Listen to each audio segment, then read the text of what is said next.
画这种胖的人还是挺好玩的。这个时候我们看的不是肌肉，不是解剖，不是骨骼结构，看的是这种肉墩墩的这种感觉，肉膨胀鼓起来的这种质感，也挺有意思的。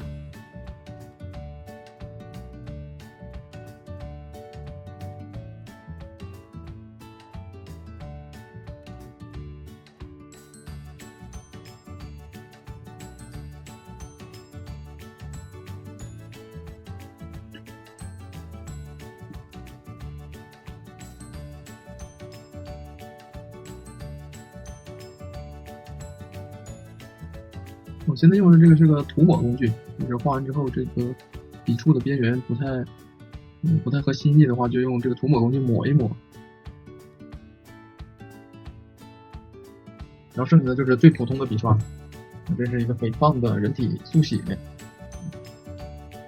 但是画这个前臂和小腿、脚和手这个地方还是需要一些解剖知识的啊。画这个地方的时候，还是考虑更多它的解剖结构。轮廓画了阴影，没有画太多，我喜欢简约一点，抓住重点即可。